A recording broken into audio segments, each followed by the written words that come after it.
E se eu disser para vocês que é possível estudar história com Capitão América? E mais, se eu falar que memória e história não são a mesma coisa e que elas podem se embolar, criando mais multiversos que o Doutor Estranho consegue lidar? Pois bem, isso tudo é verdade. E para entender, não precisa nem de uma das joias do infinito. É só ficar até o final desse vídeo. Bom dia, boa tarde, boa noite, sejam todos bem-vindos. Faça a sua inscrição, deixe seu comentário, o seu like. E hoje nós vamos falar sobre 3 temas que eu gosto muito. Histórias em quadrinhos, memória e estudos sobre a Segunda Guerra Mundial. Normalmente, quando eu faço os meus vídeos, o enquadramento que fica é esse aqui que vocês estão vendo, na altura da minha estante. Ele fica um pouco mais abaixo, porque nem sempre o tripé funciona. Por questões técnicas, esse aqui é o melhor lugar que eu tenho para poder filmar. E não pega uma parte dela que tem justamente minhas histórias em quadrinhos. Durante muito tempo, histórias em quadrinhos foram o meu principal objeto de pesquisa. Eu trabalhei com quadrinhos por muito tempo, desde a minha graduação até o final do meu mestrado. Essa longa experiência trabalhando com quadrinhos e com cultura da mídia, cultura pop, começou justamente com esse carinha aqui, olha. Capitão América. Eu analisei essa fonte procurando elementos do discurso anticomunista dos Estados Unidos da Guerra Fria, durante o meu período de faculdade, enquanto eu ainda era um pesquisador de iniciação científica lá no Laboratório de Estudos do Tempo Presente, um laboratório fantástico que tem dentro da UFRJ. Isso já nos leva a uma primeira questão. A gente está falando aqui de história do tempo presente. E quando nós falamos disso, muitas pessoas já devem ter dito para você: você quer saber como é que alguma coisa aconteceu? Pergunta para alguém mais velho, para o seu avô, para sua avó, talvez para o seu pai, alguém que você confie, que você vai saber, ele vai te dizer como aconteceu. Dando uma ideia que os professores de história, em especial os historiadores, distorcem o passado ao seu bel prazer. Mas sempre tem um mas, né? A situação não é bem essa. A maneira como nós lembramos do passado não é exatamente como o passado ocorreu, mas sim como ele se encaixa dentro do presente. Isso acontece porque história e memória são coisas diferentes. E aqui eu não estou falando de memória individual, daquela memória que a gente tem cognitivo dos momentos da nossa vida. Não, estou falando de memória social, de como é que nós lembramos do nosso passado coletivo. História e memória se relacionam, claro. Mas, enquanto a história é uma área do conhecimento científico, que tem método, teoria, enfim, ela produz ciência, memória é uma construção social sobre o passado que nasce das vivências do presente de uma sociedade. As memórias não são uma necessidade do passado, elas são uma necessidade do presente. E como eu disse, história tem método. E para estudar história nós precisamos de fontes históricas, vestígios que nos ajudam a responder às perguntas sobre o passado. Hoje nós vamos utilizar como vestígio o Capitão América, ele será a nossa fonte. Contudo, a história não consegue olhar para o passado como se ela tivesse uma joia do tempo e pudesse testemunhar tudo. Não é isso que a gente faz. O que nós fazemos são perguntas para o passado e buscamos respostas para essas perguntas. E as respostas têm que vir dessas fontes. Não podem vir simplesmente como nós lembramos. A exceção fica para a história oral. Só que a gente faz um vídeo só sobre história oral e os cuidados que a gente tem quando trabalha com história oral. Então, dizer como alguma coisa aconteceu exatamente como se vivia numa totalidade, isso é impossível para a história. Na história a gente só, como eu falei, responde perguntas. Se mesmo para a história é impossível ser essa testemunha, muito menos é para a memória. Quando nós lembramos, nós inevitavelmente esquecemos de uma série de outras coisas. Nós construímos um passado na nossa cabeça. Sim, memória é construção. Vamos ficar com esse foco aqui. Nós utilizamos o passado para poder dar sentido ao presente. E nesse vídeo eu vou tentar desvendar para vocês aqui como é que o Capitão América, as histórias do Capitão América mais especificamente, utiliza as memórias da Segunda Guerra Mundial para poder dar sentido aos Estados Unidos lá nos anos 60. Porém, vamos esperar um pouquinho porque para entender isso a gente tem que entender a origem do Capitão América e por que a Segunda Guerra é importante para ele. Então a gente vai lá contar o início da história da Marvel nos quadrinhos. Querem acompanhar? O Capitão América é um personagem que está diretamente ligado à Segunda Guerra Mundial. Ele surge já projetando o nazismo como uma ameaça para os Estados Unidos, quando os Estados Unidos sequer estava em guerra ainda com a Alemanha. O personagem foi criado por Joe Simon e Jack Kirby, na revista Capitão América número 1, publicada em 20 de dezembro de 1940. Notem aqui, um ano antes do ataque aeronaval japonês à base de Pearl Harbor, que, como eu falei, levou os Estados Unidos a declarar guerra ao Japão e faz com que ele entre no conflito. Naquela época ainda não existia a Marvel Comics. O que se tinha era a Timely Comics. A Timely era uma editora que pertencia a um grupo maior de editoras de propriedade de um sujeito chamado Martin Goodman. A Timely publicava histórias de vários personagens como Namor, o Príncipe Submarino, o Tocha Humana, o Demolidor, versões que não são as atuais, eram versões anteriores dos personagens que viriam a ser a base do futuro universo Marvel. E Capitão América número 1 foi um sucesso. Também, olha essa capa. Tem como ela não se destacar dentro de uma banca, disputando lugar com outros quadrinhos de heróis? O que a gente tem nela? Temos o Capitão América atacando Adolf Hitler. Adolf Hitler! Colocando-se numa posição de superioridade em relação ao seu adversário, enquanto se protege com o escudo dos tiros de soldados nazistas. E se repararmos, no fundo, temos os planos de invasão da Alemanha nazista em território dos Estados Unidos.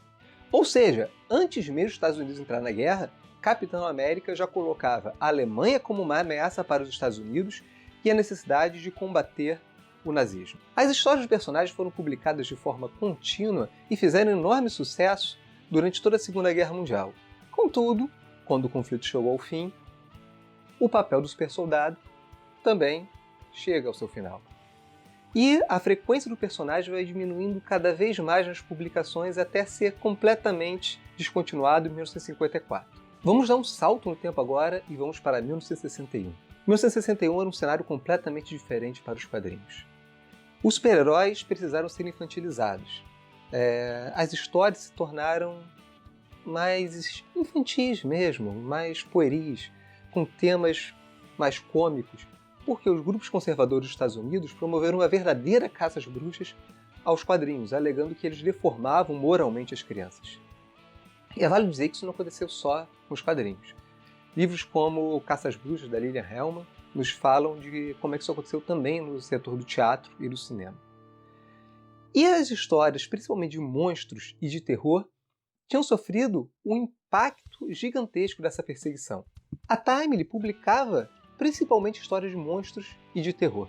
Então, um antigo funcionário, e que nos anos 60 era editor, via o setor de quadrinhos morrer. Esse funcionário era Stan Lee. Uma reviravolta ocorre quando Goodman, dono da empresa, fica sabendo do lançamento de Liga da Justiça por sua concorrente. A National Comics, que viria a ser a DC Comics, tinha feito Liga da Justiça, pegado seus principais heróis e colocado eles juntos. Isso tinha movimentado o mercado de quadrinhos. Goodman chega para Stan Lee então e fala: faça uma versão da Liga da Justiça, copia isso aí e faz. E o que acontece a partir daí já nos dá uma dimensão de como história e memória são coisas diferentes. Stan Lee nos conta uma coisa, que ele foi um grande gênio criativo por trás disso, e Jack Kirby nos fala que encontrou Stan Lee à beira da falência, a editora prestes a vender todos os seus móveis e encerrar as atividades, e ele e outros artistas viabilizaram um projeto editorial. Então, duas maneiras diferentes de lembrar de uma mesma história, que tem como resultado o surgimento do universo Marvel. O que foi lançado não era exatamente um plágio da Liga da Justiça, mas era, ao mesmo tempo, uma reunião de super-heróis. Algo que parecia, de um lado, uma história de monstros, terror, ficção científica, mas que, por outro, trazia heróis com problemas, angústias, conflitos. Surgia ali o Quarteto Fantástico, que são o primeiro grupo de heróis que dão origem ao universo Marvel. Muitos personagens antigos foram reformulados, como Namor, o Tocha Humana, que mantém seus poderes, mas que tem sua origem completamente alterada e recontada. E aí, chegamos num ano crucial que é 1964, quando Lee e Kirby trazem de volta na revista Vingadores número 4, o Capitão América. Com a diferença que, enquanto outros personagens foram reformulados, refeitos, atualizados, o Capitão América não passa por isso. Ele esteve literalmente congelado desde a Segunda Guerra Mundial. Se ignora as histórias depois da Segunda Guerra, editorialmente só opta por dizer que, no final da Segunda Guerra, o Capitão América foi perdido, estava congelado no mar, e os Vingadores acham ele num bloco de gelo, descongelam e ele retorna à vida. Ou seja, cria uma ligação direta entre a Segunda Guerra Mundial e os anos 60. Essa ponte, que faz a interação com o conflito é valorizada ao máximo. E a releitura da Segunda Guerra Mundial cria uma memória muito forte para o que são os Estados Unidos e qual são os vilões, o mal que tem que se combater nos Estados Unidos dos anos 60. E ela não aparece assim de vez em quando nas histórias. Ela é tema de todas as histórias de Tales of Suspense, a revista que publicava as histórias do Capitão América, de março a novembro de 1965. Ou seja, você gasta praticamente um ano contando histórias sobre a Segunda Guerra Mundial. E essas histórias terão um papel editorial importante quando vai se revelar que elas são, na verdade, memórias. E nessa série sobre a Segunda Guerra, você introduz de volta também um outro personagem lá dos anos 40, que era o Caveira Vermelha, trazendo de volta uma ameaça que era uma ameaça nazista para aquele momento. Ele era o segundo homem dentro do Terceiro Reich, estando abaixo apenas de Hitler, e seria responsável por ações para poder eliminar membros do exército dos Estados Unidos, entre eles o Capitão América e seu ajudante, Buck. Mas a pergunta que fica é: como construir uma memória sobre a Segunda Guerra interfere na maneira como se via os anos 60? Bom, temos que, para isso, ter em mente que durante a Guerra Fria, o comunismo se desenhou como o principal inimigo imaginário para o nacionalismo dos Estados Unidos. Uma mêmese, um oposto para a liberdade que dava sentido às ações da política externa e interna dos Estados Unidos. E nesse contexto, o Capitão América faz um trabalho fantástico. Ele traz de volta o nazismo para dentro dos anos 60. E símbolos como o vermelho do Caveira Vermelha, que lá nos anos 40 significavam as bandeiras do Terceiro Reich, agora são identificados diretamente com o comunismo, como se chamavam os comunistas, os vermelhos, usando toda uma metáfora de que ele é um personagem que se infiltra, ele anda pelas sombras, ele está presente onde se menos espera. Ou seja, ele alimenta esse imaginário estadunidense sobre um inimigo que está à espreita e que pode atacar você em qualquer lugar, que não tem uma face humana, ele só é mostrado com a face da caveira o tempo inteiro. E a caveira vermelha. A criação dessa memória se torna mais sólida quando se justifica editorialmente o uso daquelas histórias da Segunda Guerra Mundial. Elas não seriam só uma história para tampar buraco. Elas seriam, dentro da narrativa do Capitão América, lembranças do seu subconsciente, quando o Capitão América, por um instante, relembra sua última batalha com Caveira Vermelha. Antes de ser soterrado por um bombardeio aliado, o Caveira Vermelha afirma que já era muito tarde para detê-lo. Os 3 hibernantes, poderosos robôs com poder de destruição global, retornariam para completar a obra de destruição do Terceiro Reich 20 anos depois. O Capitão América então sai para procurar em seus antigos documentos e descobre que o dia, 20 anos depois, era exatamente aquele. O despertar desses robôs não era simplesmente despertar de uma máquina. Você está colocando aqui que o nazismo estava de algum modo hibernando e agora florescia novamente. Isso tem uma relação bastante forte com uma visão que você traça sobre o comunismo e o nazismo, com a ideia de que eles são regimes equivalentes, onde você, numa retórica discursiva, conseguiria colocar ambos dentro da ideia de totalitarismo e que um não diferiria tanto do outro. Comunismo e nazismo são coisas completamente opostas. Porém, para poder justificar o nacionalismo, você cria um bloco no qual ambos podem ser ligados através da construção de uma memória. E mais do que isso, a história não se passa em qualquer lugar, ela se passa na Alemanha.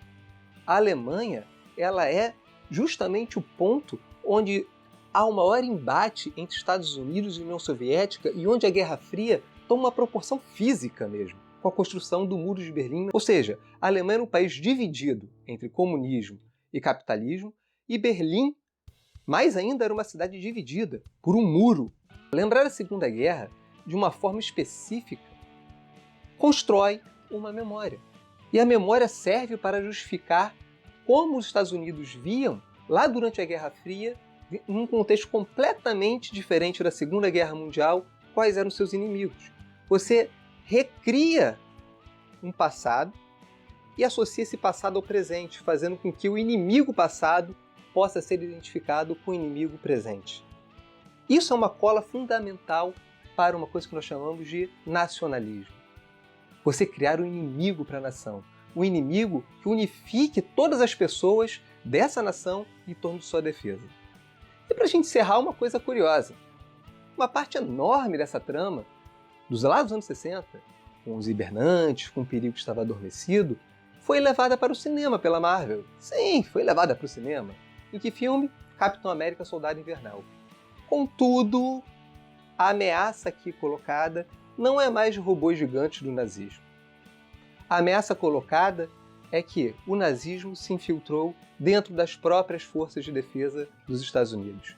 A SHIELD virou uma planta dentro da qual a Hydra, que era uma organização nazista, cresceu. Todo o complexo militar e industrial, ou seja, toda a estrutura de armas de defesa que os Estados Unidos criou para se defender ou fazer valer os seus interesses durante a Guerra Fria, nessa história do Capitão América e do Soldado Invernal, eles se mostram como uma preparação do nazismo para poder retornar dentro de toda a estrutura que se criou nos Estados Unidos. Há uma nova memória sobre a Segunda Guerra que coloca em xeque todo o complexo militar e industrial que os Estados Unidos elaborou para poder defender os seus interesses e essa nação. Esse complexo militar e industrial não era simplesmente algo defensivo. Ele se tornou algo ofensivo. Ele era uma arma para ser utilizada contra a própria democracia e a liberdade. E o Capitão América, que era o soldado da Segunda Guerra, consegue reconhecer isso e cai na clandestinidade lutando contra isso. Bom, mas falar do universo Marvel é algo para outro vídeo, né? E tem elementos fantásticos que a gente pode falar sobre o universo Marvel, nos quadrinhos e no cinema. Mas para falar de cinema, faremos outro vídeo outra hora, tá bom? Um abraço e até mais!